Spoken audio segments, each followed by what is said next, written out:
Hey everybody, real quick before we get into episode 399 of Jedi Talk this week, Brad, myself, and Kyle just want to invite you to our live episode, our live 400th episode, July 31st at 8:30 p.m. Eastern Time, live on our YouTube, youtube.com/Jedi Talk.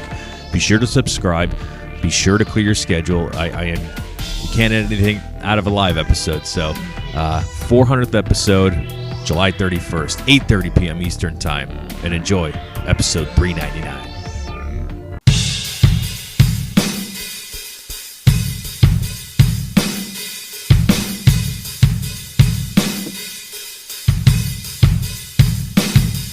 By the right of the Council, by the will of the Force. Welcome back to another episode of the Galaxy Famous AI approved Jedi Talk Podcast.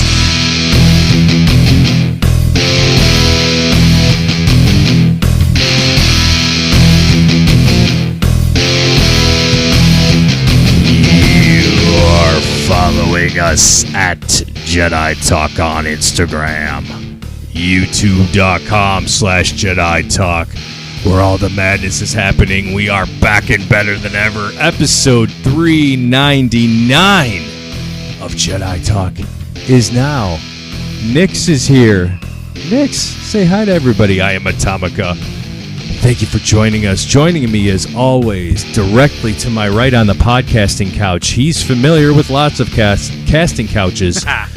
Good and bad. Brad Hughes. Brad, how the fuck are you today? I'm good. Just the website am I familiar with. just the website? Just the website, yeah. Just the website. Just very familiar with that website. What's going on, dude? Not much, man. I'm excited about tonight. Don't get too excited. Kyle's here. Kyle's here.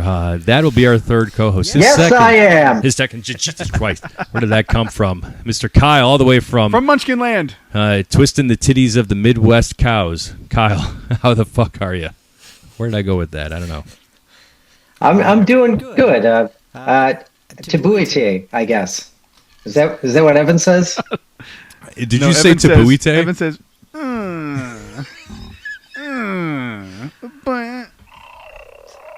Nix agrees. agrees with us. Bob Iger programmed that in for you, you bitch.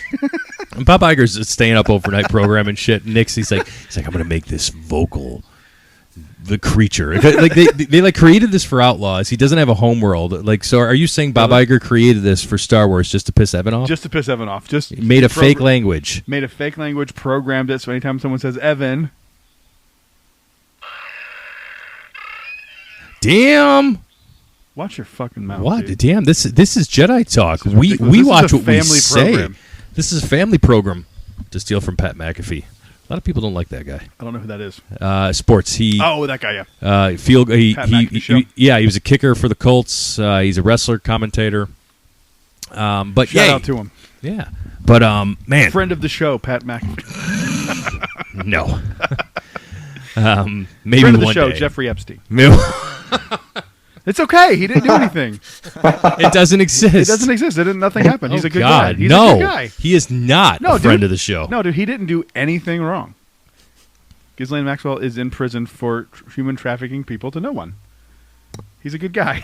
That's wrong. You heard it here first. It's all wrong. Nope, you did not hear that here first.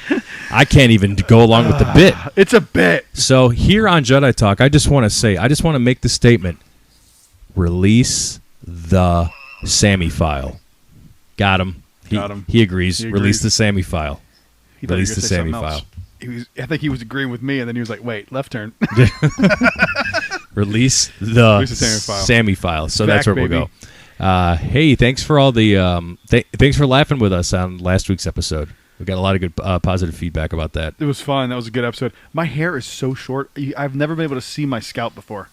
It's very short. Can you tell us about your scalp in detail? It's rough back here, bro. It's like, when you go and you get like that fresh edged feel. Feels weird. I feel like I did when I was a kid and I first got like that horrible 90s kid, like I think they called them skater cuts, where it was like shaved in the back and then long up top. Do you remember what I'm talking about? Cut. Yeah. It's a Florida mullet. Pretty much. It's like Nancy Kerrigan's hair. Wait a minute. Kyle, how's Chicago? It's good. The keynote speaking I did at the FurCon was great. I'm going to do it again next year. It was a hit. That thumbnail was so fun to make. I had to Google furry. P&G. I'm sure your algorithm is... it Oh. was already bad, but I'm sure now it's Dude, even worse. Kyle can attest to how bad my algorithm is. The shit we send each other. Brad has corrupted my algorithm, and my wife looks at it, it's like, what the fuck is going on in your Instagram? I'm like, it's Brad. It's like... It's Brad's fault. Sure it is, Kyle. I do that to all my friends. I just send them. I have a bourbon barrel pick group, and I send one to my friend Matt because he used to be a stand-up comedian, so he understands like it's ridiculous to send people the shit I send him.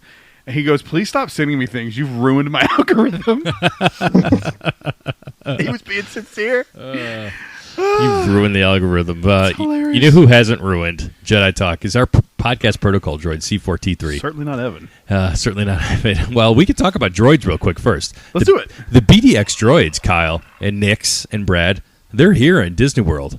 They're down the street, Are Hollywood they actually Studios. Here now? There wasn't. Yeah. Oh, I thought like they were coming soon. They're here. They're here. Oh, that's fucking awesome. Just So, like it kinda Tom, announced. I was talking to you about this earlier, but I was kind of curious. What's the difference between these BD droids and the one that was there previously? Like the one that you have? Because you have the 72 Seasons BD droid. Yeah, it's the same BD droids, the same BD unit, but these are BDX droids. They're a little bit bigger, a little bit bulkier. They're controlled. They're being trained by their handlers on Batuu. They're just... I know Disney's rolling them all out because they're in the Mando and Grogu movie next year, so that's part of the That's big why. push. Okay. Yeah. I was wondering why they kept doing. I mean, they are small. They don't take a ton of space up. You can No. kind of. They're so cool. cute. They're Kids will like 'em. so cool live. I haven't seen it. I didn't know they were here already. Yeah. I thought they were like So- coming.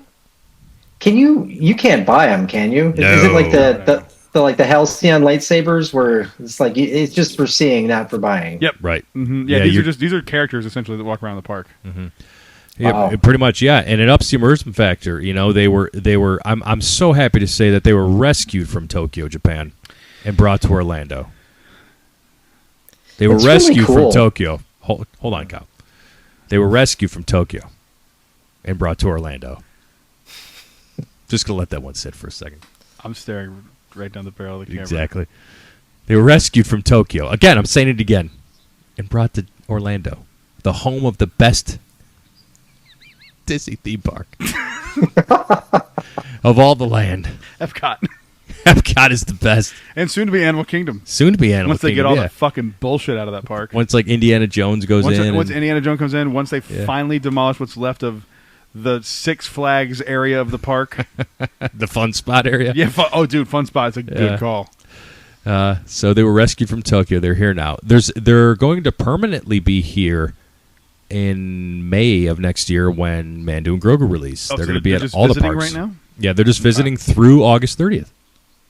Oh, it's that soon, huh? It Damn, is. Okay, I gotta go. Got to go see them. And these times aren't official, but I believe their first start time of the day at Hollywood Studios on Batuu is like 10:30, and then they're 11:30, 12:30. Sweet. Okay. Sometimes I there. wish we had somebody who used to be a character attendant that still would know all these things. Well, we got to find out just by online. That's okay. Jedi Talk is still here for you, while others are not here for us.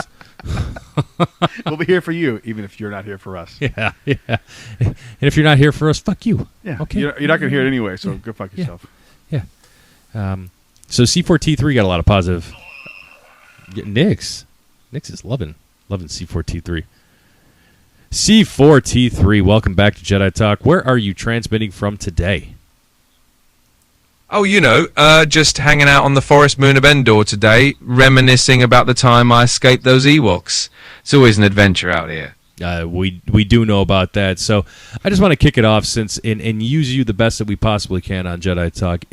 Knowing what you know about the Jedi Talk hosts and be as brutally honest as possible, who do you think our favorite Jedi are? Oh, I love putting you all on the spot. Well, for Brad, it's definitely Qui-Gon Jinn. No question about that. Tom, I'd say Anakin Skywalker because, he's got that fiery side. And Kyle, well, I'm still figuring that one out. We'll have to ask him directly. Kyle, who's your favorite Jedi, Kyle?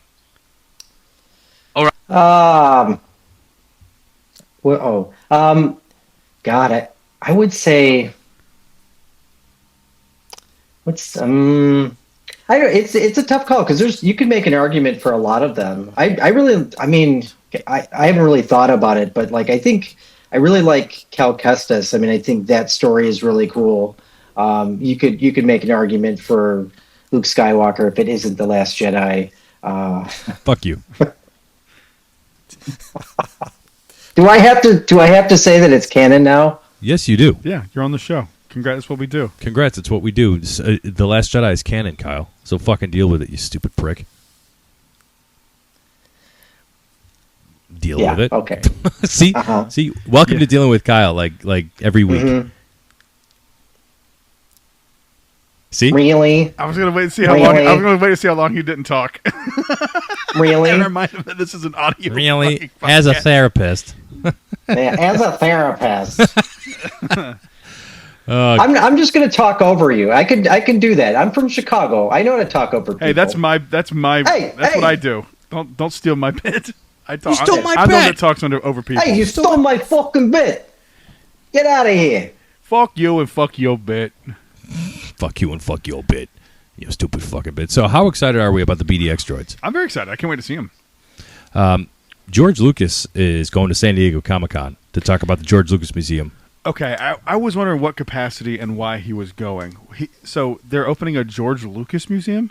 Yeah, I am going to look that up. But if you let's just say, I want to get details exactly on make sure I'm not talking, because he's not just doing a panel. It's like, this is George Lucas, come ask me questions. Mm-hmm. No, it's specifically a museum that he's helping open up. But this is a big deal. This is his first time ever at like a Comic-Con. What level of narcissist do you have to be to want to help with a museum about yourself? I was thinking that too. Like fucking psycho. What level of psycho is George Lucas? Who's like, this is important to talk about me. So I've got the Nerdist's website up here. For big Chris Hardwick. Yeah, Star Wars creator George Lucas is attending San Diego Comic-Con for the first time ever. That's pretty wild, considering the first Star Wars panel came to the con back in '76, a year before the first film hit theaters, and changed everything we know about pop culture. That's wild. There was a panel about Star Wars before Star Wars? I guess so.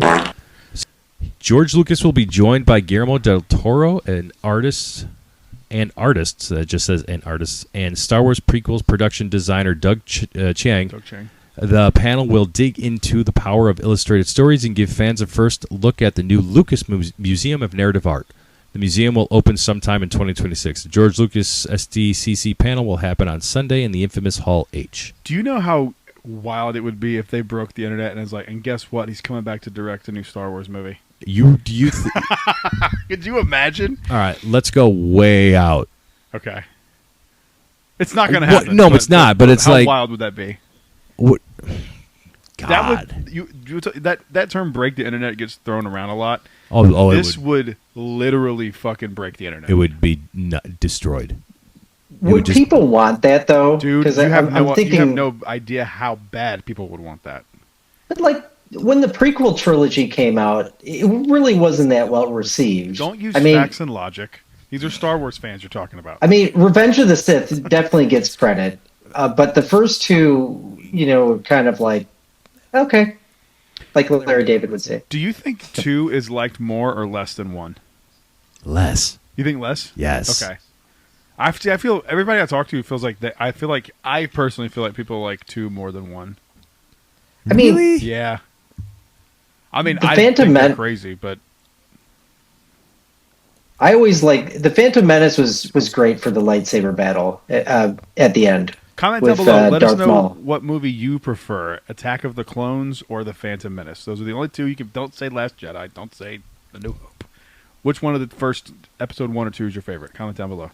Yeah, I hate to say it, like it's so, absolute as a Sith would, but it's episode 1. I just don't know. So Attack of the Clones is. It's still. I would take Attack of the Clones over like any movie any day to watch. I would still watch it, but it's by far the worst Star Wars. by far. I mean, it's not even close to me. It's not. Episode 1 has way better stuff. I mean, it's the only full length feature we have of Qui-Gon Jinn. Like come on. I think it's better. Give me an argument that Attack of the Clones is better than the Phantom Menace. Give me a real argument on that. I think you'll see it. Comment down From below. who? The loyal Jedi Talk fan base. I bet you money will be surprised at the answer to this. You know, I know what the loyal Jedi Talk fan base consists of, and I don't know if I want to talk to them on a day-to-day conversation. You know, the gutters that they're in. You know who you are. Especially the ones in Philadelphia. Jesus. Or Pennsylvania, near there. Yeah, that was a shot. You know who you are. Fuck you, Pennsylvania. It was a shot. Fuck Indiana while we're at it. It is more than just corn in Indiana. Yeah, there's corn. Damn it. Brad. You fuck. Should we leave it in or should we edit it No, out? that has to be edited out. Leave it. Hey, you know what? Fuck it. Leave it. Fine. You guys just saw us talking about leaving it in or leaving it out. Fuck it. Just fucking Canceled. whatever. Canceled. I know we can't leave it in. I'm just gonna keep. We could use this clip. We could use this clip for Instagram. But editing shit out. I'm not saying what it is. But Yes, just keep bleeping it. I'll do that. Okay. I'll just keep bleeping it. Like God damn, yeah, just bleep it. That's what we should do. Just beep it and leave it in. That's yeah. I'll do the yeah thing again. Oh God. Okay. Cody Rhodes did that in his podcast with Kevin Owens. They didn't want to say which wrestler they was talking shit about, so they just bleeped it. We should do that. Oh shit, that was funny. That's what happens when I don't drink all week and then I have like one sip of whiskey. Shit gets off the rails. Hey C4, the JFW podcast was talking crap about Jedi Talk. What should we do? Oh, typical JFW nonsense, right? Always smelling like cheese and trying to start something. I say we just keep being our awesome selves and let them talk. Eventually they'll realize they're just background noise to our greatness. C4T3 said JFW smells like cheese. That's awesome. Our droid ripped on JFW. That's it. Good. What did they say? And why did no one hear it except you guys? Yeah, I'll play it. They're whopping 2 or 4 viewers. The JFW podcast talked about us again because when they talk about Jedi Talk, a Star Wars podcast, views. they get views. They get views. You've never seen the views that they get, Brad. A lot of views. Go on with the Trump impersonation. I can't. A lot of views. Jesus. They're probably just making fun of me, I'm sure, because they can't say anything about Tom. They're fat. They're gay. A lot of views. Not so many on their own. A lot of views. Ratings, unbelievably low ratings. Ratings you've never seen. I lose it when I start getting into it. I'm good for like 2 words. Bird. Oh, yeah. We fucking killed him. Okay, we killed him. We killed him. For Fall Brawl. Okay. There we go. So, just to set you guys up, if you don't know who this is, the Just Freaking Wrestling podcast or the Jew podcast, as we determined on Jedi Talk before. Yeah, and everyone agreed with me. It's true, they did. Everybody. It looks like Jew. People just can't stop agreeing that it looks like Jew. Pro-Israel podcast. They are. Just they are. freaking Which is fine. That's fine. They can be what they want to be. This is America. JFW podcast, which smells like cheese, according to C4T3. I'm looking at the logo and I just see the word Jew. I know. It's there. I went on Cigars in Space, the Star Wars podcast that we're friends with. Shout out to Cigars in Space. And the first thing they said out of me, like, yeah, it's Jew. Like on their show. Yeah, it says Jew. Yeah. So do better. I mean, so JFW, longtime friend of Kyle and mine, hosts a show. It's independent wrestling focused around the Chicago area, but we're in a podcast network called Freaknik Studios with these guys. We're clearly the most popular and the best podcast of the bunch, but you know, they decided to talk about us, so let's listen to it. Okay, cool. Let's talk about actually. Oh yeah, no, yeah. Side note too. So, great. Fucking, did we kill the Scourge Society? No. We fucking killed him. I just roll with it. We fucking killed him. Okay, we killed them. We killed We them. fucking killed them. We That fucking was killed their society. it. Yeah. They couldn't handle us. They couldn't handle, even though we didn't talk about them. But maybe that's why. That's probably why. didn't Yeah, they talk went. about They went. Like- We didn't shit on them enough to get people to go over to listen to the dog shit. They're like, nah, this ain't gonna work. We'll just fucking run over the Jedi talk. Wild. Did not expect that to happen. Nah, I think it's just easier now for everybody. Go to one podcast and now they'll just do one. They'll do more on Jedi Talk. You should probably go hear the recent Jedi Talk. It was fucking funny. Kyle was, of course, the butt of the jokes because he is a joke. But Damn. it was funny. They're doing a lot of good stuff over there. So Yeah. I wouldn't say Kiss the ring, Society is bitch. completely dead. It's just on Jedi Talk now. Yeah. I guess the merger of sorts, like Sears Robux or Hostile takeover. the Yum Corporation is always my favorite one Sure. to talk about. But yeah, no, I mean, good for them. I did like the logo that they created. I did. All right. Shit was fire. That shit was Yeah, I don't fire. like the compliments. Enough of that. That's it's getting a little gay. How does Travis have a conversation with Mike for an hour? I feel the same way right now about you. An hour? They're normally at it for 2 hours. I don't get it. 2 hours. I don't know. Travis has to get up and go get himself a Hot Pocket or something in the middle of that when like Mike's talking at least. Jeez. So We watches a few videos on Casting Couch. the Jew podcast. There you go. Check them out. Shout out to the Jews. And the Gentiles. We don't are discuss. Gentiles. Yeah, we are. Yeah. Right? Is that how that works? What? I'm circumcised. How does that work? No, we're Gentiles, right? Because we're not Jewish. I think that's how that works. right. I'm Jewish. I'm just going to come out and say We, it. No, we you're should not. ask the Jew podcast. They would know. They Let's would ask know. C4. Hey, C4, are we considered Gentiles if we're not Jewish? Well, if we're getting technical here, then yes, anyone who's not Jewish is generally considered a Gentile. But hey, we're all just beings in this crazy galaxy, so who really cares about labels, right? Yeah, calm down. I'm not getting all preachy here and political, C4. Don't forget your podcast, droid. Oh, don't worry. I'm well aware of my prime directive here. Keep it sassy, keep it fun, and definitely keep it real. So, no worries. I got you covered. Well, Keep it real, said the AI. Hey, even an AI can have a little bit of personality, right? I mean, someone around here has to keep it real, so I'll take on that duty gladly. hey, C4, before we start talking about topics and getting off of talking to you, what the people really want to hear, can you tell us some fun facts about all three hosts of Jedi Talk, please? Oh, absolutely. Let's dish some fun facts. A So, little Brad, bit. It's blowing out. Sorry, I didn't realize it was going to pick me up when I said that. Yeah, it does pick you up. So, C4T3, would you mind give us some fun facts about the Jedi Talk host, please, before we move on and talk about some fun topics? of course, let's start with Brad. Did you know he has a YouTube channel where he records himself crying while listening to Laney? It's quite the spectacle. Tom, our resident ginger, has some, let's say, interesting portraits of Metallica members in the nude. And Kyle, well, he keeps winning Gerda Baby of the Year. Quite the trio, huh? I'm a Gerber baby? Is that what you said? C4, yeah. He said you keep winning Gerber Baby of the Year. So, That's which wild. makes sense. It checks out, yeah. That's hilarious. Me crying to Laney Oh. is so fucking accurate. It is. It's pretty good. The amount of times I've smoked a cigar and cried. Delaney. And yes, I do have tasteful portraits of Metallica in the nude. Don't say tasteful. I've seen them. They're not tasteful. They're tasteful to me. The other side of the wall They're in Tom's tasty. room is just a picture of James Hetfield's penis. It's a giant mural of his penis. Yep. Yeah, we haven't shown that yet. We probably should. It looks nice. The detail in the vein is just Lots of detail. insanity. Mm-hmm. Did you notice the curvature? I do. I do. There's some people say the Earth is flat. You can't say that is. This was your fault when you hit download. I just want to remind every single one of you.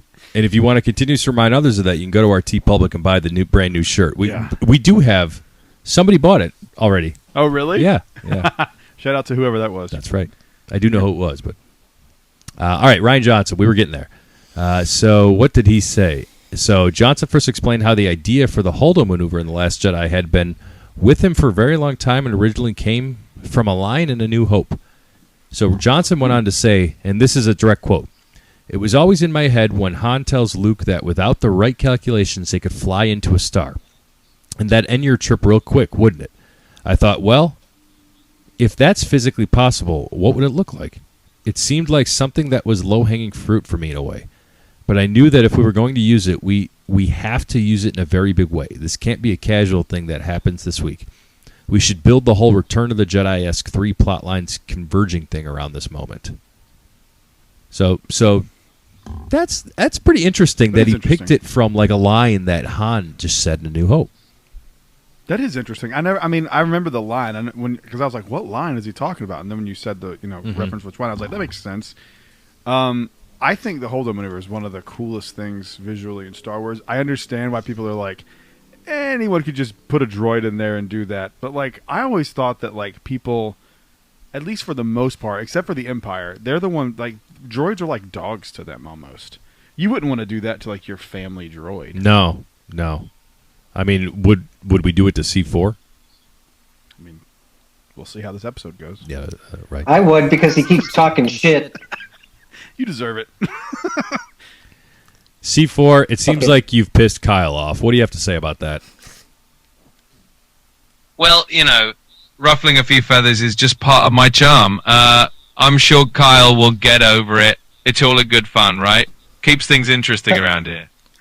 Tell him I said he's a cognitively delayed Ricky Gervais. Kyle thinks you're a cognitively delayed Ricky Gervais.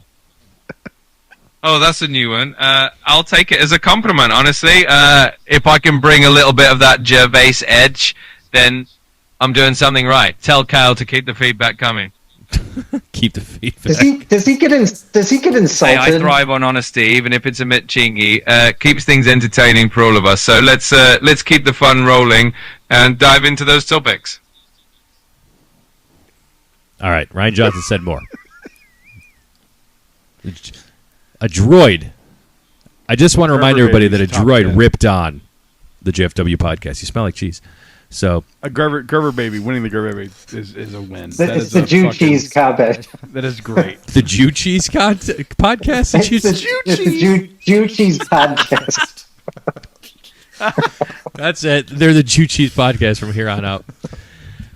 What else did Rian Johnson say? The interviewer then brought up the Rise of Skywalker, which from his point of view, shout out to Star Wars Newsnet. This is what I'm reading off of. Along with the other key plot points, like Rey being a nobody. Did Alex write this article? I don't think so. Former host of Jedi Talk? Former. But Johnson explained how he was not disappointed in the least when watching Rise of Skywalker. So he's talking about Rise of Skywalker. He said, he's still trying to get his trilogy made. That's all this is. When I saw the movie, I had a great time watching it. Again, this is all point of view. I never approach this as like a territory I'm carving out for my thing. In the perspective, JJ did the same thing with the third that I did with the second, which is not digging it up and undoing. It's just telling the story the way that was most compelling going forward. This means not just validating what came before, but recontextualizing it and evolving and changing as the story moves forward. I didn't feel resentful in some way, but you're talking about a movie made by my friends, with my friends in it. I sit down to watch a movie, and it's a Star Wars movie. It's all stuff I love. I'm not the one to come to you for a hard-hitting critique. You can go to YouTube for that. And then he said, check out YouTube. Damn, you beat me to it. Rian Johnson, friend of the show. Friend of the show. I actually do have Rian Johnson's phone number. That's not a joke. Really? Mm-hmm. How'd you get that? I will tell you another day. All right. Another day, another Someone dollar. reached out to me and had it. That's the end of that's the story. They're like, you should get him on the show. I'm like, I'm not and then they gave it to me, and I was like, dude, this was years ago on Twitter. And they're like, I actually know him. He was friends with I'll tell the story. Yeah, tell it, because I just want to put this out there. I will 1,000% call him. I'll do it. This was years ago. I'm sure his number's different now. I mean, this was literally, I think, before you joined the show. I mean, this is how long this was. Well, yeah, tell us. Somebody reached out to me and said that they were family friends with the Johnsons. And do you remember me vaguely telling you about this? Mm-mm. No? They were family friends with the Johnsons, and that he would be interested in being interviewed. And I texted the number and never heard anything. So he was legit, though. He had family photos with them from like back in the day. This is before AI. So. Oh, yeah. I believe it. You know. Okay. Very That's good cool. stuff. Yeah, that is really cool. So I have technically texted Rian Johnson. Okay. He just ignored you. It didn't even go to red or anything like that. It just stayed there. It could have been his old number. Who the fuck knows? But Like Kyle's prom date, got ignored. got ignored. You gonna say your mother didn't ignore me? Your mother would never ignore me. So your joke was to just say the joke again? See? No. See?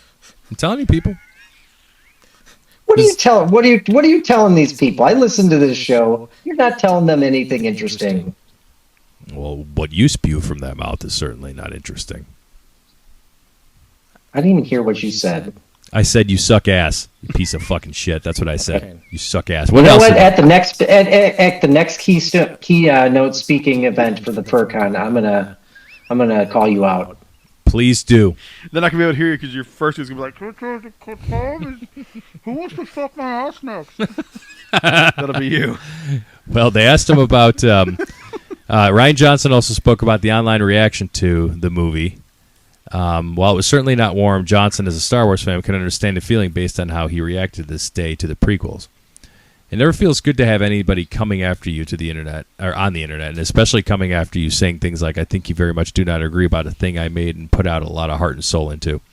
But at the same time, having grown up a Star Wars fan ultimately let me contextualize it and feel at peace with it in many different ways. Just remembering going back on one level to arguing on the playground about Star Wars as a kid.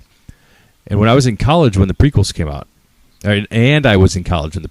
my friends and I were prequel hate central. Oh, is that right, Rian Johnson?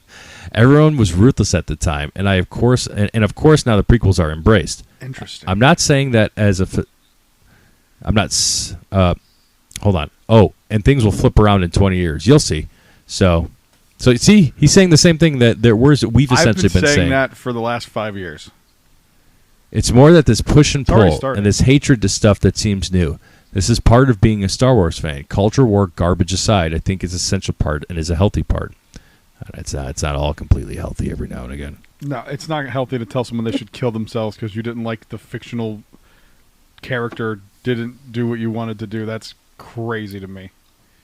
I've never understood that. So here's finally he talks about the trilogy that may or may not happen.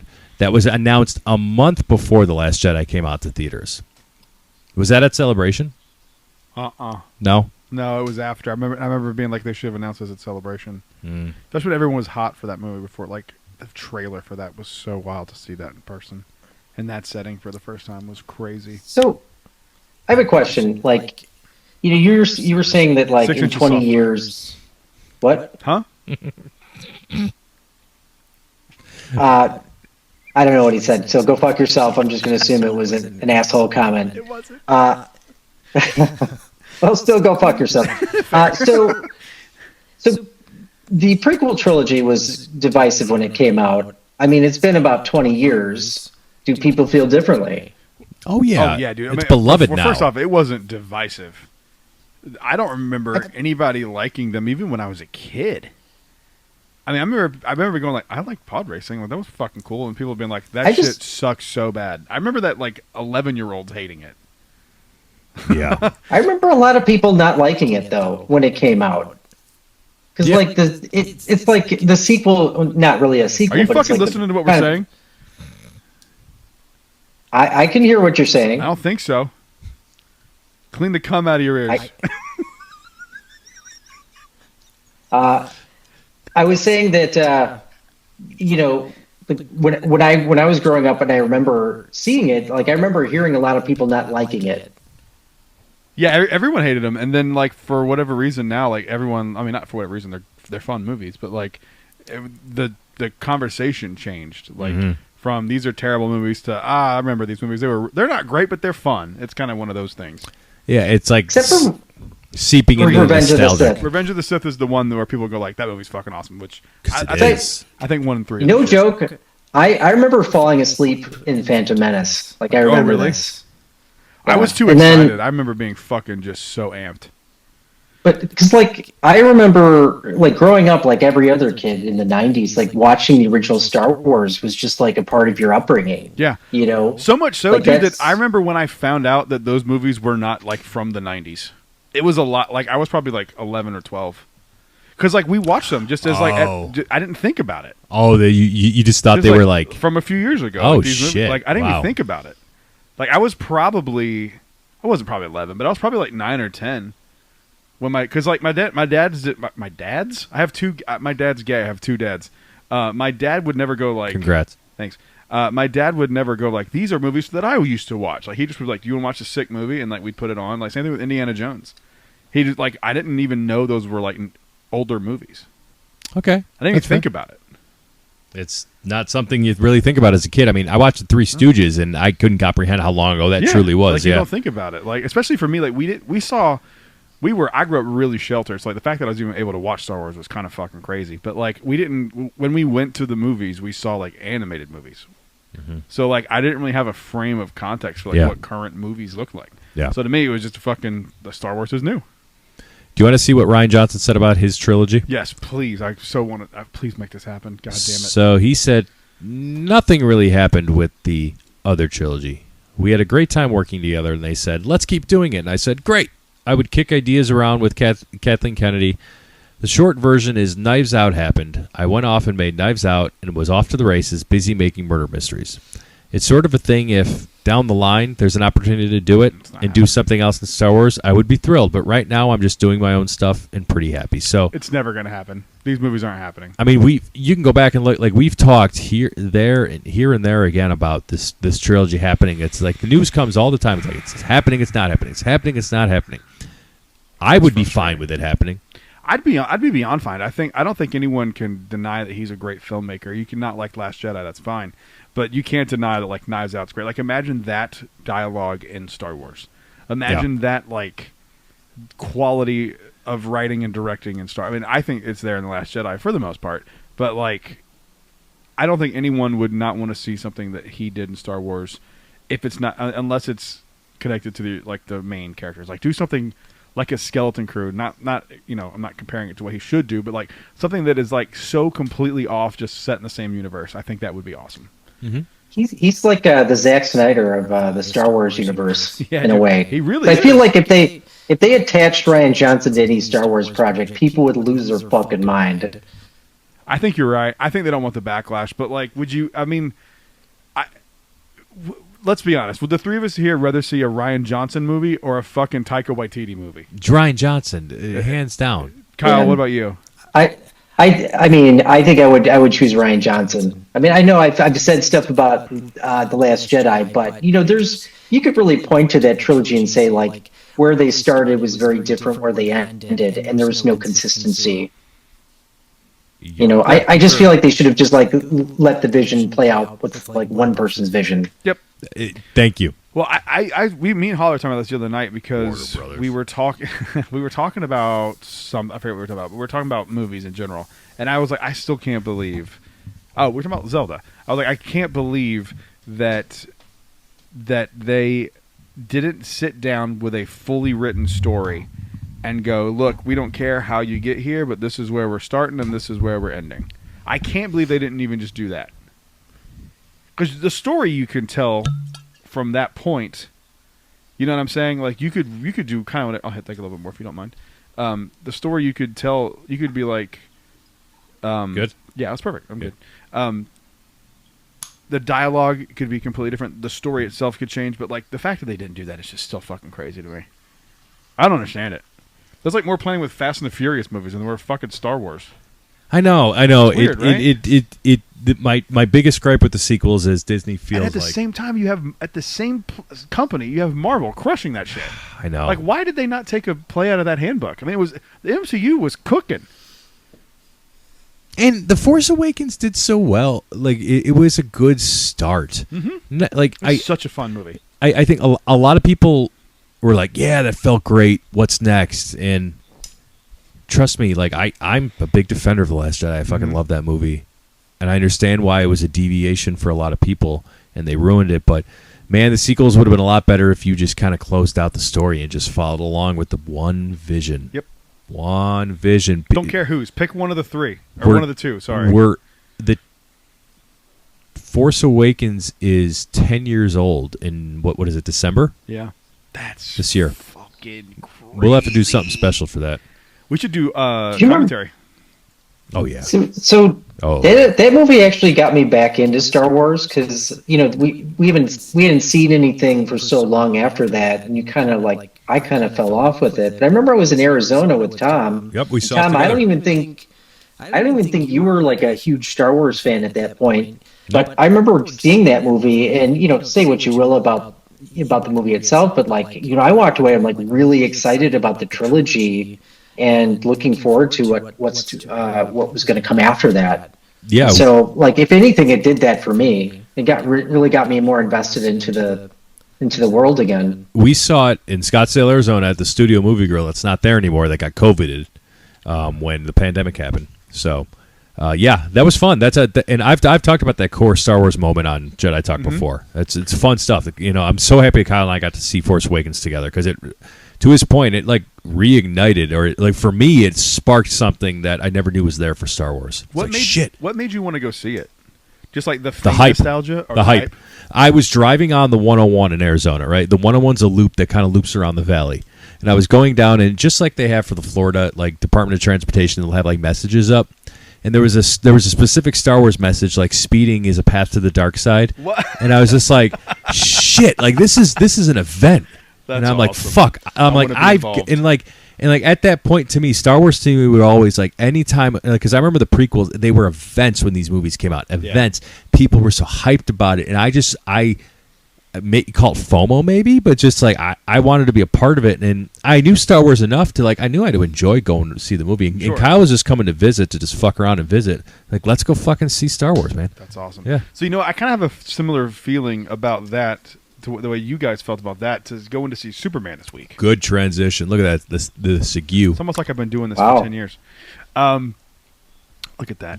Look at that. Look at that. Into the hole in one. So we all three Right, saw Kyle's mom's Superman. We all three saw Superman. I saw it first somehow, which You is did. still fucking funny to I me. saw it second. Kyle saw it third. So I was sitting at home the other day, and I was on Friday, and I was asking Holly. I was like, "Do you want to see Superman?" She's like, "No, not really." I'm like, Really? She's like, "I thought you wanted to see it in 2 weeks when we go to North Carolina, because you're gonna the movie theater we used to work at as a kid is a single screen theater called the Gym Theater in Kannapolis, and they're having Superman, and I saw Superman Returns in that theater." Oh. So she's like, "I thought you wanted to see it then." I was like, "Well, we're going to talk about it on the podcast, so I want to go see it." So I went at 4:30 on a Friday and went right in, sat in the little handicap seat because I told them I was meeting my friend Kyle there, and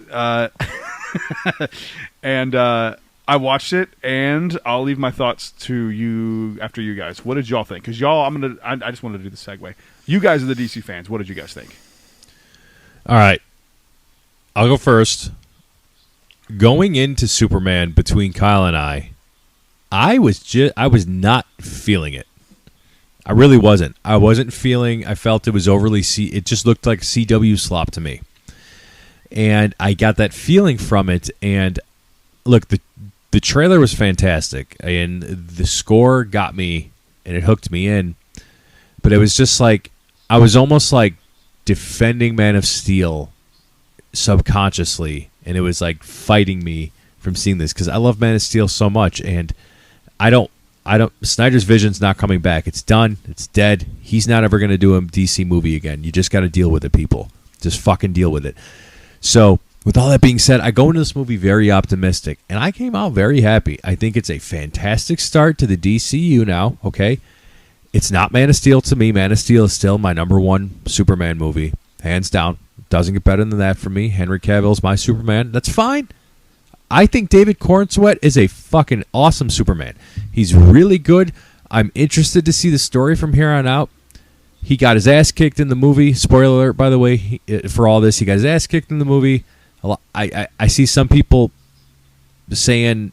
Actually, I'm seeing a lot of people say that they liked that.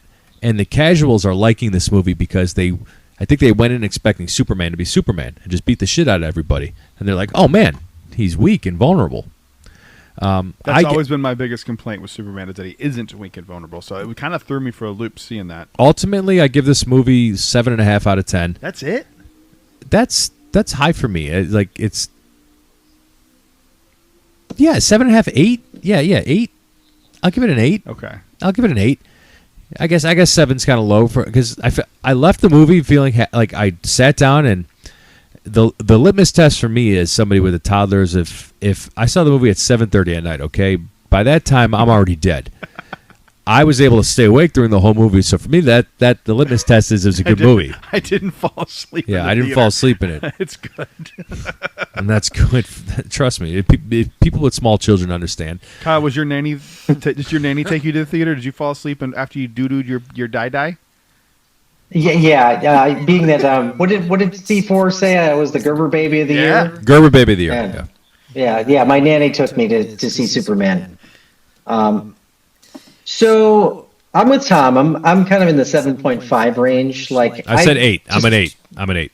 Okay, I feel like a 7.5 is where I'm at because, like Tom, I'm a huge DC fan. I love Superman. Batman is my main guy though, and like I'm not a Snyder fanboy. I'm like, this can't be good because I'm mad about the Snyderverse ending. No, I don't think that at all. I actually was probably the most hyped of you three For sure. to see this movie. I didn't give a fuck. I gotta say, like, it's that trailer is probably one of the best, like, superhero trailers I've seen in some time, maybe if not of all time. It was really well done. However, like, I liked the movie, but then after a few days thinking about it, I started to like kind of get bothered by a lot of things. And first and foremost, like let me say what's good about it. I thought the CGI was great. I thought the bright visuals were amazing because we were kind of like with the Zack Snyder universe, like it was very dark, and Superman and Metropolis is always just kind of depicted very bright, and I really like that aspect. I think the sound was really cool because, like, whenever Superman would hit somebody, it was just like, and it was like nothing you've seen before, and I think that was really cool to see something like that.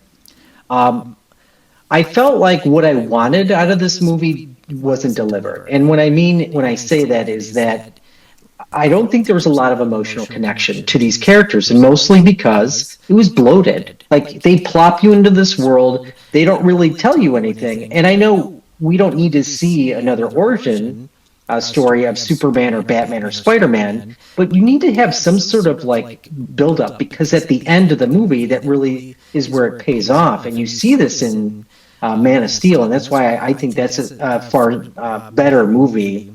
So they had all these characters in there, and while Tom and I know who all these characters are, most people probably don't know who Mr. Terrific is, or Hawkgirl, or even Guy Gardner, Green Lantern. And so it's like there's kind of a lot going on at once, and I think it was cast brilliantly. I think everybody in the cast was great, but you're kind of like taking away from.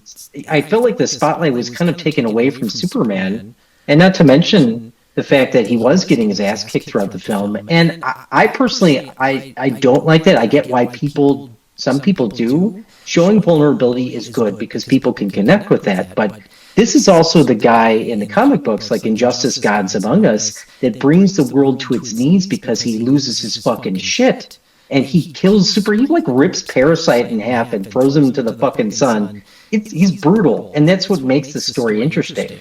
Now, that's not the Superman we get. Go ahead. I'm sorry. I have a counterpoint to that.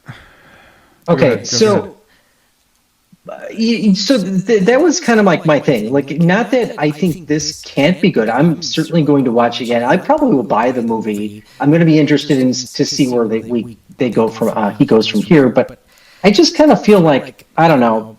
It wasn't the start that I wanted. I'm glad. I'm probably more happy in the sense that people actually are resonating with it and it's going forward, because every DC movie that came out like before was just like, everybody, it was just like the cool thing to hate it. So go ahead. They're also really bad movies for the most part. Like Suicide Squad, all those movies that were like in the DCU, those were not great movies. The DC there were some universe, that were not good. Man of Steel was great. Batman vs Superman was great. The Ultimate Edition. Zack Snyder's Justice League is the only Justice League I recognize. The Joss Whedon slop can go to hell. So Wonder Woman was fantastic. The rest of it sucked. Didn't see 84. Wonder Woman 80. The first one was fine. No, you don't have to see 84. So everything you're saying that you didn't like about the movie is why I liked it. But I'm going to make a quick point before you go on. Injustice Superman is not Superman. Yeah. Like, I've had to come to terms with that. That's my favorite version of Superman because I like the dark shit, but that's not Superman. Superman has to be a symbol of hope. Yeah. The reason Especially if you're kicking off a universe. Yeah, the reason he is the way he is the reason Batman is the way he is. He's the direct contrast to that. But so, and let me touch upon that because, like, I think he gives a good speech at the end, and this is a spoiler. Like when he's talking to Luthor, when obviously Luthor is done, like he's just saying like he has to get up every day and put his his one foot in front of the other. I just feel like I thought this was going to be a movie about kind of having undertones of like society is so divisive over everything, and Superman is going to be the one person to be a spotlight and say, this is the ideal we can all strive to be like, be the symbol of hope. And I feel like that was just lost. He is that. That's the point of the movie. They kind of like didn't do that well because what I really wanted. The whole thing with his parents, which I still don't. The thing about that was so brilliant to me was I still don't know if his parents' message actually changed or if it was fake news. They left it open so like, but Mr. Terrific was like, no, it's real. I'm like, I don't believe it. I think they faked it, and I think they faked it from the jump. Kyle read a theory that about that. I'll let him. It has talk to be about it's that. not real. So, but see, hang on. Let me ask you this. So I really this think this is why I like that though, is because it does like the people turn and then they come back to him, and there's some people that still don't believe him. Like I think that's awesome. So my theory is that wasn't the real recording. I think that was General Zod. Like Bradley Cooper's character isn't Jor-El, it's Zod, because that mindset is very General Zod. And I can probably bet if they were going to do this storyline, what I would do is like maybe Superman finds the real, like some real evidence of who his parents really are, because they had Bradley Cooper, and him as Zod might be an interesting kind of shift for him in a way. He looks so much like Homelander in that costume. Yeah. So I think that would be cool. I mean, if they keep it the way it is, that would be fine. And I think, let me say, I think David Cornsweet did a really good job. I think he's great. He looks cool. And by the way, he said he was doing like one of those like truth tests, and he said if he had to pick between being in Superman 2 or a Jedi in Star Wars, he picked a Jedi in Star Wars. Mm-hmm. That's my Superman. Let's go. You're gonna like this too. He was like giving mad props to Qui-Gon. Really? In an interview too. He was talking about. He's like, well, when Qui-Gon dies, he's like, he was the one who was meant to train Anakin. So it's like, it's not Obi-Wan's fault. So he's a fan. He is. Let's he is. Go. He knows what he's talking about. My thoughts on this movie were coming from a different place. I am a casual DC fan. I've never liked any version of Superman. The closest one that I think is good is probably Man of Steel or Christopher Reeves. And I've never read a. You gave high praise when you watched Man of Steel again. Once I saw it again, I really liked it, and I think that's as good. But I'm not a fan of it. Like I can go like that's really really good, but like I don't give a shit about Superman. Okay, but I think the movie's great. This made me a fan, dude.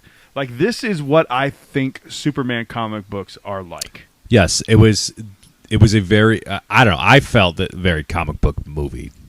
To me, this was comic booky. It felt good to have something that wasn't super serious. It wasn't like the fate of existence is hanging on by a thread. Let's hope Thanos doesn't snap his fingers. It was like light shit, like Lex Luthor is being a dick. Like I thought, how do you feel him as Lex Luthor? What's his name? Nicholas Hoult. Yeah, what'd you think about him as Lex Luthor? Good, fine. Little one-dimensional in my eyes. Little. Yeah. It was very safe. I think. Safe is a good word. Yeah. I think I actually really like Mr. Terrific. Stole the show.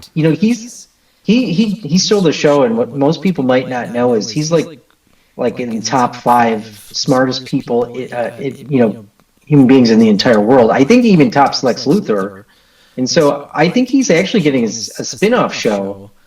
Or a spin-off movie of some kind. I think I read that somewhere. Movie's fine. Which would be cool. Stop it with the shows. God damn it. Stop it with the shows. If it's say that, but Penguin was fucking incredible. Yes. But just like, I feel like I hear it all the time. It's like, so-and-so is going to get a show. This person's going to get a show. It never happens. Tamara Morrison, nobody wants season 2 of Boba Fett, okay? God, no. Christ, Please. stop fucking bringing that up. So one thing I think is cool about this universe is I like how innocent and pure Superman is in this. I really do. I like it a lot. Yeah, he saved a squirrel. Yeah. Yeah. That That's a good look for him. It's very I love kind of it. reminiscent of Christopher Reeve and Yeah. just kind of like, in the promotion of like that idea that he's the symbol of hope. It felt And like especially Superman because 2. This movie felt like Superman 2. even he's going to be a good contrast to whoever or whatever Batman is going to be, because Batman is, and that's what I think Zack Snyder's universe failed a little bit, because like you had a dark Superman and a dark Batman, they don't really contrast as well. Even though I liked the universe and I really enjoyed it, I think I always like that dynamic better, where they're like the yin and the yang. The argument there, Kyle, is that Snyder never got a chance to flesh the two out like that. That's true. He That's true. was building his Superman. He was building, because we had never seen, or it had been a long time since we built such a backstory and build a character like that. He was trying, but Walter Hamada and Warner Brothers said, "No, I want Suicide Squad to be like Guardians of the Galaxy." You fucking pricks. So. My favorite thing about this movie is that James Gunn wrote a movie about a guy getting canceled and then everyone liking him at the end. I don't want this to be just like happened to him. That's what happened to him. He write what you know. Yeah. I don't want this to be like another Marvel. I think people are a little burnt out. Maybe we need something different. But that's what I think this movie provides, is something completely different. Like, I barely give a fuck about the Fantastic Four movie, and I am a massive Fantastic Four fan. I barely give a fuck. Really? I barely give a fuck about this movie. I know it's not going to be what I want. And hopefully we come back in a few weeks and I've gone like, holy shit, it's one of the best MCU. I just don't see it happening. I'm a huge Fantastic. I have probably 100 Fantastic Four comics. I'm a big Fantastic Four fan. Read all of them. I love the Fantastic Four. This movie got me excited about comic book movies again. Okay, good. Yeah, that's a good thing. And I give it like a 9.5 out of 10. There's only a Okay. few things I would change. I like the hopeful. I like the light aspect to it. I like that it's not gritty and dark. Like, how many times are we going to fucking do the gritty and dark thing? We've done it. We didn't say that the most important part is that James Gunn's a Jedi Talk listener. Oh, yeah. This is your thing. It is. At the end of the movie, Alan Tudyk's character, number 4, which is important here. Yep. The Superman robot number 4, whatever they were calling them. Superman just asks him what he wants to be called, like a name, because he dies and then he comes back, and then number 4 says he's always preferred Gary, and his number is 4. Gary is FN-G4RY. James Gunn, whenever you want to come on Jedi Talk, buddy, We'd love to have you on. We'd love to have you on.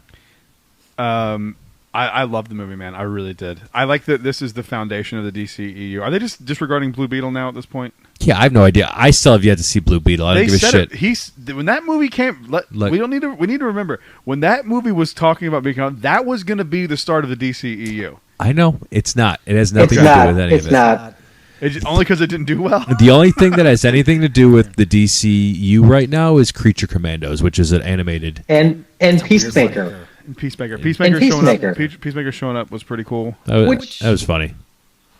Which they said that something's going to happen in Peacemaker that's going to indicate what's going to happen in the rest of this universe. So Peacemaker season 2 comes out this year. It does August. Yeah. You might want to watch. Which is Peacemaker. kind of like, I'm gonna have to watch it now. Yeah. I'm fully invested in this universe. You're gonna have to watch Peacemaker then, yeah. Okay, I'm fully in, dude. Like, I had such a good time. I was smiling like an asshole the whole time. The John Williams music, I didn't realize how much I loved that music until that guitar version is so fucking sick. It's so fucking sick. Yeah. I loved it, man. I am so surprised that I'm the one that likes it the most on this. Because I don't give a fuck about Superman. The next movie we're getting is Supergirl next year. That was a cool inclusion too. So Kyle, Tom, I'll defer to you guys. Is him being charged by the Yellow Sun, is that like a thing in regular Superman comic books? Yep. Okay, That's a thing. Okay. Mm-hmm. It's always been a thing. Yeah. Do you remember? Batman vs Superman. Remember when he gets nuked up in space, and he's just sitting there, and then he regenerates? That's because of the sun. Oh, so even Henry Cavill Superman had that. Okay. That's a Superman trope. He Okay. gets the whole reason he's better than humanity is because Krypton has a red sun.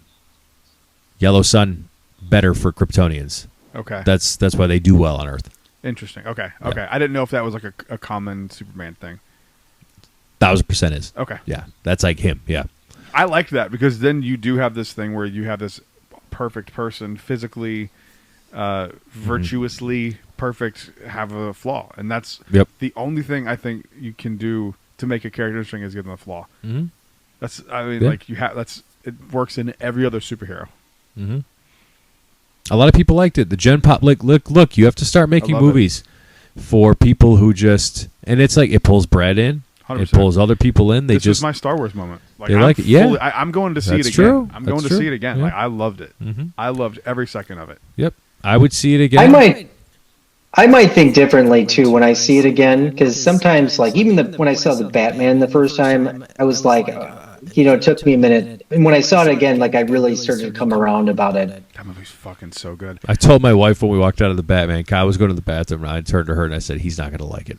I knew it. I just knew it. I said, "He's not going to like this movie." Probably was hard for him. To I still would say, like, I don't think Robert Pattinson is like the best choice, but I think the movie was good. It's so crazy. It's a great choice.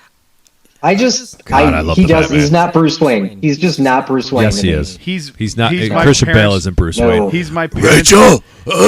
He's my parents just died 2 years ago. Bruce Wayne. Rachel. I need Rachel. Fuck the Joker. I need Rachel. Rachel. I know it's pissing him Swear off. to me. I know this is pissing him off. I love those movies, but the Batman's better. I mean, Dark Knight is the standard that all those superhero Batman movies. Is the world's greatest what?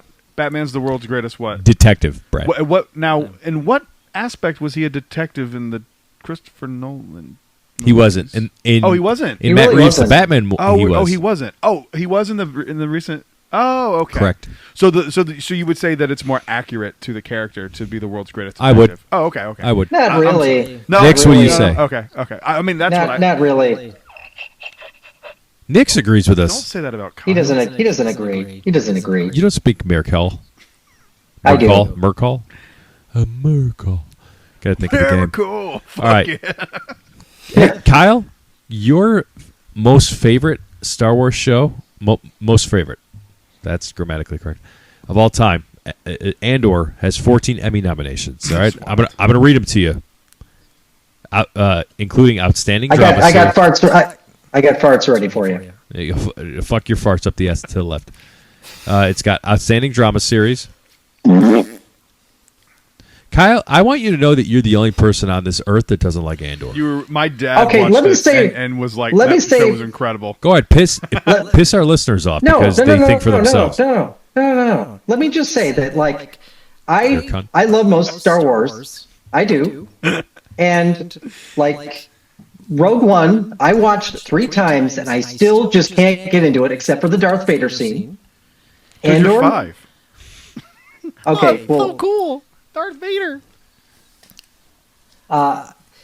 Andor, I tried watching this show a number of times, and I just can't get into it. And I realize that I'm like the only person on the planet. I have a serious question. You're half a person. I have a very, and I'm not joking. This isn't a bit.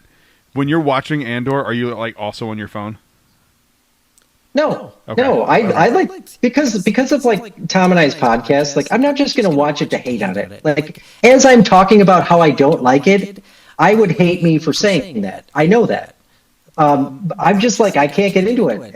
I watch it because I want to get into it. I just can't. Gotcha. I might try it again. Do you think season 2 is better than 1? Because I think it's like night and day better. Oh yeah, season 2 is way better than 1, but I still very much enjoy season 1. I couldn't get through it again. What do you think, Kyle? Do you like? How many episodes did you get into? Season 2. How many episodes did you actually watch of season 2? Because if you only watched the first 3, I get why you'd be bored. I watched the first 3, and same thing with the first one. I watched the first 3. Go to the second arc, dude. Like, I totally understand if you don't like care about Mon Mothma and like that side of this story, why you'd be bored. My dad was too, and he's like, why does she just keep dancing for 3 episodes? Because she was diving into madness. He doesn't understand. He likes Star Wars, but he's not like dorks like we are with it. Tell him to be a dork, Mr. Hughes. I don't want him to be a dork. I don't need any more text from my dad. Though, like, I've noticed this with TV shows, is that like some of my favorite shows, like The Office and Dexter, like their first season really just was so slow, and like I couldn't get into it. And then like you get to like season 2 or 3, and you're like, so hooked with it. Even Game of Thrones too. I love Game of Thrones, can't but like get man, into that Game of Thrones. first season. Yeah, me neither. First season is like so. Like you need Ritalin to like sit and watch it. You really do. But what you do, like it just like it's like butter. You know, it's a great show. Like butter. I would urge you, bro, as someone who turned it, because I was 100% with you with season 1. Season 2 is fucking legit. Start with don't rewatch the Mon Mothma shit. You'll get bored again. Start from that second Disagree. arc. I mean, I disagree too. I think it's interesting, but like for him, Okay. I think if you So just go on start with episode 4. Yeah. So you just Am I gonna be finish lost, this, though? 'Cause, Finish like- this series. No, I don't think so. I don't think you get lost. Each 3-episode arc is a different year leading up to the Battle of Yavin. Yep. So it's a different year leading up to Rogue One. I'll just say that. Emmy nominations. Right, Knicks. They got Outstanding Drama Series. Andor also received Outstanding Cinematography for a series. Well earned. Yeah, well earned is right. Outstanding Fantasy Sci-Fi Costumes. Outstanding Directing for a Drama Series.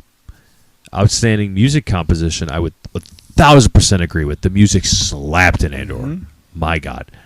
Outstanding Production Design for a narrative period or fantasy program. 1 hour or more. Outstanding Writing for a drama series by Dan Gilroy. 1,000% agree. Fuck yeah, Dan Gilroy. Outstanding Character Voiceover Performance by Alan Tudyk for K2SO. That's a little ridiculous. Yeah, that He's does. been there for like 2 fucking episodes. I don't even think it's 2. He was like. One. Did he get this for Rogue One? Because he deserves it for Rogue One. Rogue One? 100%. Rogue One wouldn't be Emmy. Well, this one I agree with because Saw Gerrera needs all the Saw Gerrera.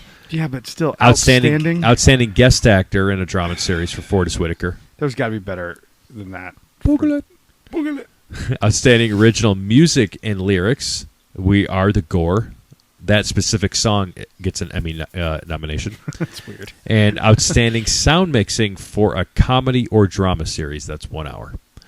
Hey, in this picture, I think I see our buddy Eugene Lin. There he is. Oh, there he is. Holy shit, that is him. That Holy is him. shit, yeah, it is. There he is. What's up, Eugene? That's awesome. He's on How's the it Emmy going, buddy? poster. What's up, man? Friend of the show. That was a great episode you guys had. That was so interesting to learn about like behind the scenes and what goes on in It really these shows. was. There were some other stories we heard too. Oh, yeah. We can't talk about the show. No. They were interesting. I can't even imagine. I can't even imagine. We'll tell you off the air. They also were nominated for Andor was nominated for Outstanding Picture Editing for a drama series, specifically Jan Miles, Ace Editor. Outstanding Special Visual Effects. I would agree the visual effects for a series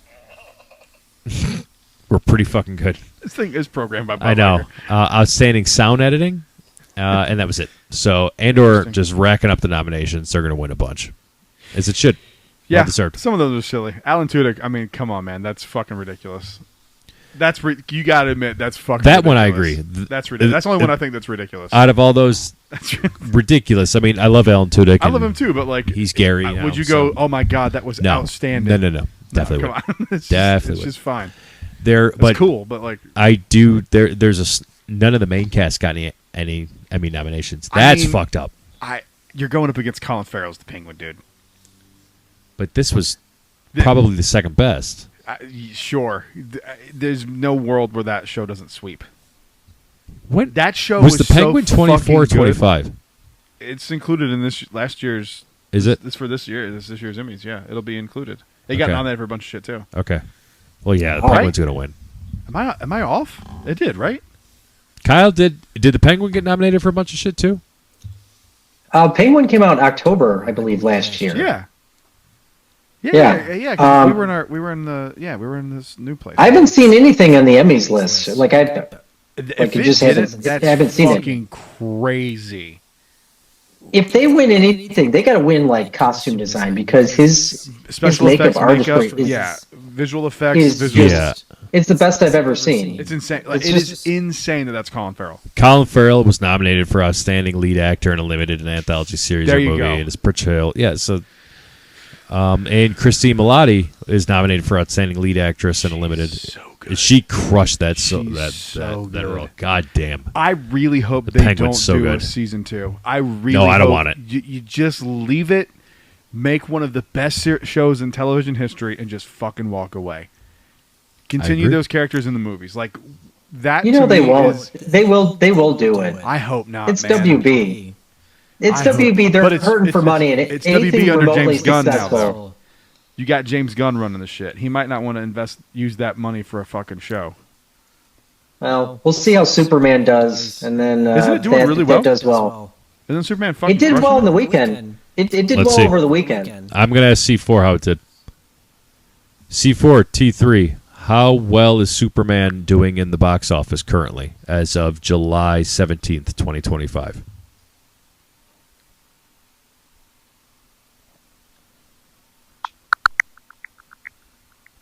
Jeez. As of today, the new Superman movie is doing pretty well. It's pulled in about 166.8 million in the US and 95 million internationally for a worldwide total of about 261.8 million. Not too shabby, right? It's lower than I thought. What was the Damn. what was the budget of this movie? It was like 600. Yeah, I heard like 350.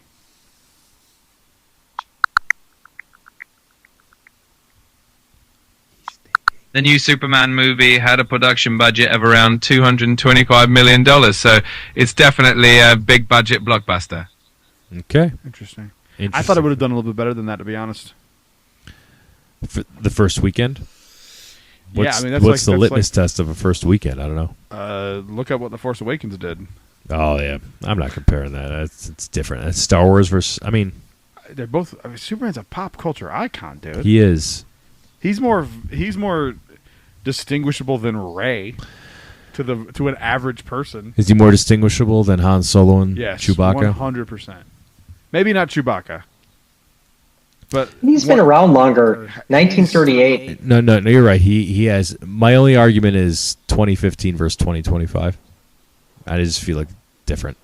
I feel like people are more willing to do it in 2015. I don't know. It's hard to explain. do we mean do it? Just put investment into Star Wars, but like put their faith into it versus like Superman. They're a little bit more reserved.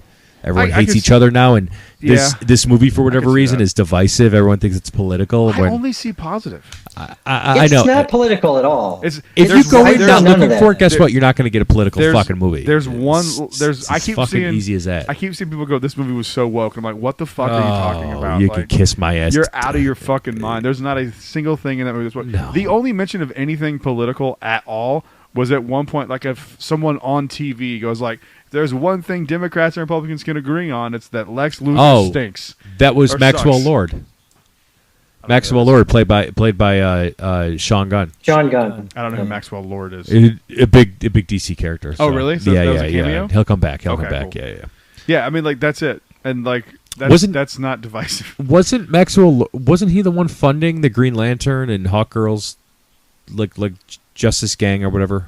Justice Gang is hilarious. I believe so. Yeah. Damn. Nathan Fillion is awesome as what Kyle didn't catch this, but there's what's his name? Guy Gardner, Green Guy Gardner. Lantern. There's a Gotham City reference in You this didn't. movie. I caught that. You didn't Yeah. catch that? The street sign? Nope. Gay. Yep. I caught it at the last minute. Like I looked up, or it just like there's a sign that says Gotham City, stay left, and then it flashed to the next scene. So there you go, Gotham City canon. I mean, we knew it was. I loved it. I loved it so much. I can't wait to go see it again. I'm so excited. Well, I'm here for it. as we're wrapping up today, do you mind if I veer and toast to a specific individual who passed away recently? Yeah. So nobody I knew personally, but growing up, look, we're doing a podcast right now. We talk not for a living. We don't get paid for this. Out of the cents we make on YouTube or whatever, when we don't get demonetized. But the fact of the matter is, we still get a chance to do this and talk like we're AM radio hosts in a sense, right? Where we're just talking and putting it out there, and people download it and they listen to it. Growing up, I first got into talk radio, going to work, because I worked with my dad for like a summer or two, like in an office, and he'd listen to conservative radio, and this isn't political, but hearing Rush Limbaugh. no, behind he the would. golden microphone. He listened, Rush Limbaugh and Sean Hannity were on, right? And I'm not saying that like sparked interest in me, but it's like it sparked interest in hearing those people do their craft is just like it made you want to do it. It made me want to do it, and then I got really into sports talk radio because I'm a big Chicago sports fan. And one of the first shows I ever listened to were Mac, Yurko, and Harry on ESPN 1000.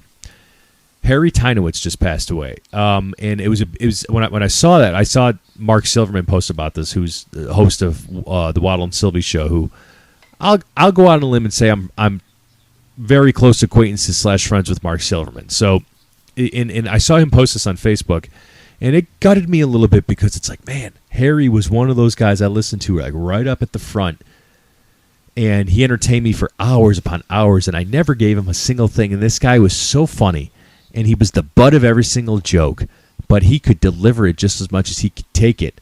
And it's just see the fact that he passed, and to think the kind of influence that guy had on me without knowing it. Sure. So it's just like, I toasted a hat to Harry Tynowitz of ESPN 1000. Shout out to him. Rest in peace, buddy. Rest in peace, Harry. So that's all I wanted to say. Cool.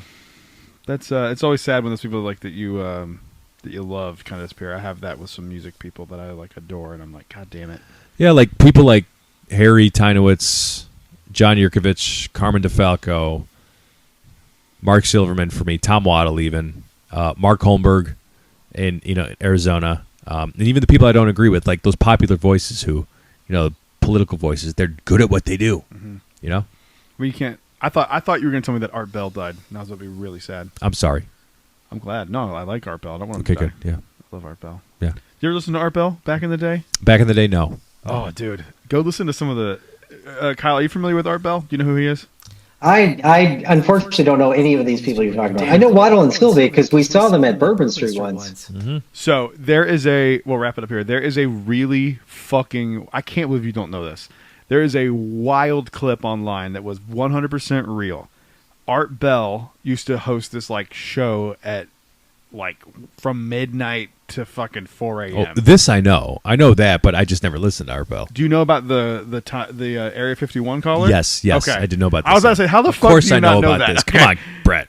Kyle, if you don't know this, go look up Art Bell Area 51 call and then text me after you watch it. It's fucking wild. I'm a watcher and listener of the Y-Files. I know who Art Bell is. It's fucking nuts, dude. It is the I'm most. surprised I haven't heard of this person. Bro, it's the creepiest fucking phone call. It is, and there was like a follow-up like 6 months later, and dude, go listen to it. It is a fucking rabbit hole. It's wild. How do you spell the last name? Bell. Mm-hmm. Okay. Art Bell Area 51 call. You'll see it. It probably I'll find it. It's fucking nuts, dude. Well, you guys have been great. We've been Jedi Talk. Follow us at Jedi Talk Podcast on Instagram, youtube.com/Jedi Talk. Go see Superman. We'll see you guys on the next one. Until then, stay safe. May the Force be with you. Kyle, that's your cue. Rise Jedi Knight. Oh, you fucking cunts. You've stealing my fucking Rise Jedi Knight. You piece of fucking shit. I swear to God, I'm going to fly to Chicago and fucking slit your throat and spread your blood, and it'll spell Kyle sucks. I'll Rise figure out a Jedi thing. Knight. Fuck you. You should have figured it out already. This is your second episode. Episode 399. Well, then he'll get to debut it on the 400th, which we forgot to talk about. We forgot to talk about it, so we're going to talk about it right now, and then I will clip this. I know my saying. Post it. I know my saying. Gingers can't be Jedi. There you go. There you go. That's my saying. Okay, there you go. Well, we have to talk about the 400th. By the way, we're doing a 400th episode, live episode, July 31st. We're going to skip next week where something will be released. It won't count towards episodes. It'll be like we'll run it back in an old episode or something. We'll go in the archives. I'll find something. But July 31st, 8:30 p.m. Maybe we'll post the Jim Cummings Darkwing Duck interview. There you go. July 31st, 8:30 p.m. Eastern Standard Time. YouTube.com/Jedi Talk live episode for our 400th. Yep. So that should be fun. Gonna be a good time. So Brad, take us home for real. Thank you guys for listening to the show. We'll see you in the next one. Until then, stay safe. May the Force be with you. Gingers can't be Jedi. Rise, Jedi Knight. See ya.